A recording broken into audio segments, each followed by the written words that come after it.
Friday night, I was walking home from work.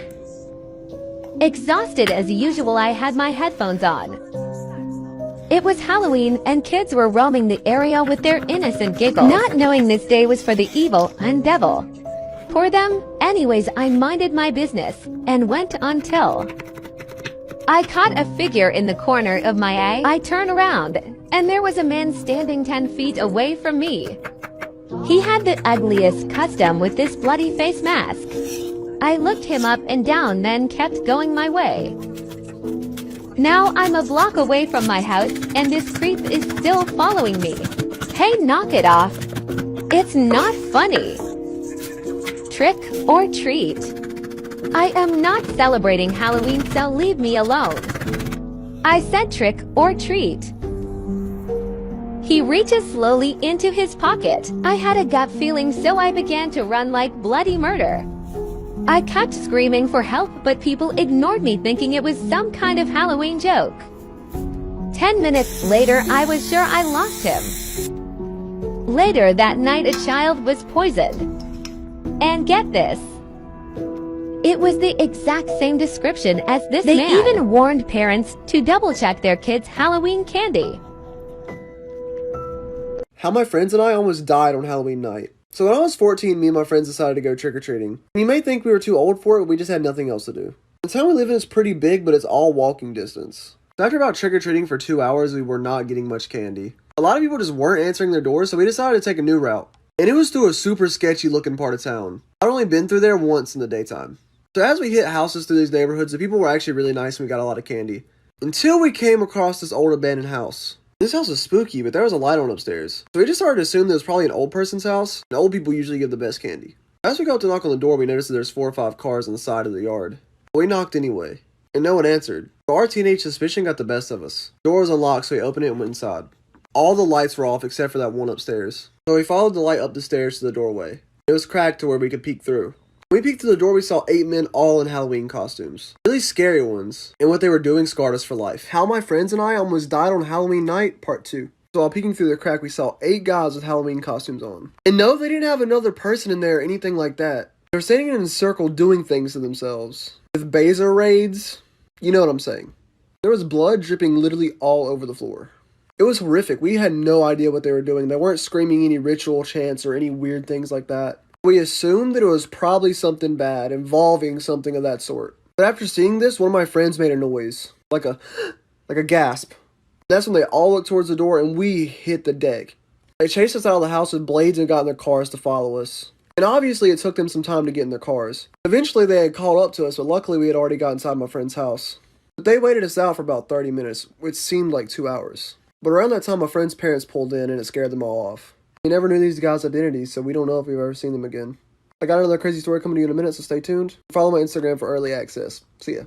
Storytime of why it's never good to be in a best friend group of 3. So a little background information. I was in 4th grade and I was 9 years old, about to turn 10. Now I know you're thinking, that's really young. Well, sis, I was just smart enough to see the red flags early on, unlike half of you who probably didn't see them. Anyway, so I had 2 friends we're going to call the one Becky and the one Mia. Now let me tell you a little bit about Becky. Becky was kind of a bitch. Now, anytime that she saw Mia and I having our own conversation, she would pretty much bully us. And she would have 2 of her other friends tag along and do it also, Brooklyn and Riley. So the one day we're walking to PE and Mia and I are having a conversation. And in our gym class, you had to line up in groups of 3. So it would go Mia, Becky, and then me. Well, because I wanted to finish my conversation with Mia, I decided to sit in Becky's spot. So we're sitting down and then Becky marches over to where we're sitting and just stands there and stares at us. Then she walks away and goes and sits with her other friends. And at the end of gym class, she comes back over to us. Like for part 2. Part 2 about why it's never good to be in a best friend group of 3. So like I said, Brittany hated it whenever Mia and I would have our own conversation. And I sat in Becky's spot in gym class, and then she got mad at us because I wanted to finish my conversation with Mia. So she goes over with her other friends that literally bully Mia and I. So at the end of gym class, she walks up to both of us with Brooklyn, and she literally is just standing there. And then Brooklyn goes, "Do you need me to do it for you?" Me and I look at each other like, what the fuck is going on? And then Brittany's like, "No, I just wanted to tell you guys that I don't want to be friends with you anymore." She was like, "You guys are just so fake. Like, you never include me in anything." Which was completely not true, but we were like, whatever. So then the next day at school, Brittany comes up to Mia and I, and she's like, hey guys. Like, this bitch was bipolar as fuck. And we're like, we thought you didn't want to be friends with us anymore. And she was like, no, I just meant I didn't want to be best friends. Story time. When I moved to a different area, I had to attend a new school. I hated the idea of going to a new school in the middle of the year. It was the time where everyone made friends already, and I am the outcast.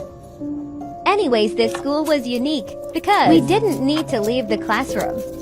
It was the teachers who rotated for different subjects. First day for me, of course, I was late to my first class. When I walked in the classroom, the teacher seemed a little sketchy. She kept asking if I was sure this is the classroom they sent me to. At first, I thought she was mad because I was late, but then she pointed at an empty seat in the back of the classroom and then told me, "If you ever feel uncomfortable, I would be happy to transfer you to another class." I didn't know what to make out of this statement, but that's where things get creepy. The minute I sat in that spot, everyone turned around.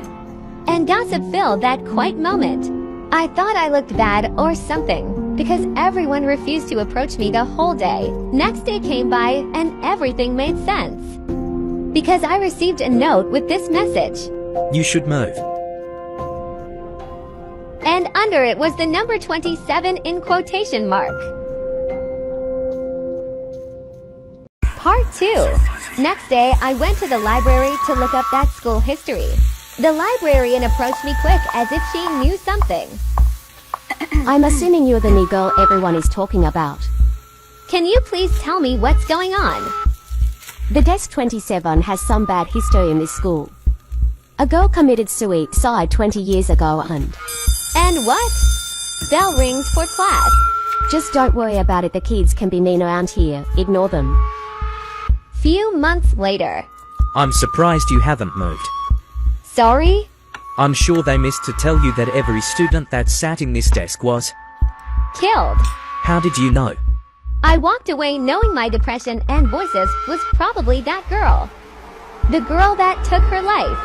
After my parents found out, they moved me to a different school. And she left with me. Or at least her ghost did. Storytime. About when I left my fiancée during our wedding ceremony. After months of planning our wedding, my ex-fiancée started acting weird. She suddenly started demanding we change a few things of our wedding. I'm not sure if she was jealous of her best friend's luxurious wedding. She even made the calculations of how much more we needed to spend. Mind you, she never worked a day in her life, and I was the only one paying for this wedding. Of course I refused because I was already breaking my bank and I would much rather spend it on important things. But she insisted we splurge on this $10,000 cake. I was in a shock. I never knew cake could be this expensive. But she said she had money saved up and she will handle the cost. But the day of the wedding I found a shocking secret she kept from me. Part 2 is up. My best man approached me as I was getting ready and said, "I hope you like the cake." I was confused for at first, but then he said, "Your fiancé asked me and the others to get you guys this cake as a wedding gift." I was in shock. My face turned red as I got embarrassed and mad. How dare she go behind my back begging my friends for this stupid cake? I knew calling off the wedding would cause more drama. But I wasn't about to marry someone who finally revealed their true face. I made sure to send her the bill for that cake. Would I be the asshole if I called off my wedding because my fiance doesn't want my son to bring his boyfriend to the wedding? My son was born when I was only 15 years old, and I've been a single dad since I was 18. It was hard living for a long time money-wise, but I always tried to do my best by my son. Today, I own my own gym, and my son is now 22 and going to college and works at my gym full-time. He came out to me when he was 14 years old, and I've always been supportive of him and his identity. I've been with my fiance for about 2 years, and while she does come from a very deep religious and conservative family, she has never had any issue with my son. At least nothing she has ever expressed to me. My son has been dating his boyfriend since he was 18, and I've gotten to know him very well. However, my fiancé told me recently that she does not want my son's boyfriend to come to the wedding, nor does she want her parents to even get a hint that my son is gay. that if they found out, they would have a complete fit. This really bothered me because I refused to ask my son to go back in the closet. What is going to happen in the future? What's going to happen when my son gets married himself? Will they want him and his husband barred from other family events? He's my son and will be the best man, and it will be unfair to deny him a +1 because her family has an issue with gay people. When I told her this, she got very angry and told me that I was being selfish and overdramatic, that it would just be for this one day and she wants a perfect wedding. I told her that this was unacceptable and that I was not going to ask my son not to bring his boyfriend. It's my wedding too, and I want his boyfriend there. After that, I got the silent treatment for a day, and since then, it hasn't been discussed again. However, it has left an extremely bad taste in my mouth and has been contemplating calling the wedding off. I do not want to marry into a family that would potentially discriminate against my son. I love my fiance very much, but my son will always come first. I told my brother, and he said that I was being the asshole here, that it would just be for one day, and that since my son is an adult, it's unlikely that he would have that much interaction with his step-grandparents in the future anyway. I still don't feel comfortable about the entire situation, and I'm really thinking about calling this wedding off. Would I be the asshole if I did here?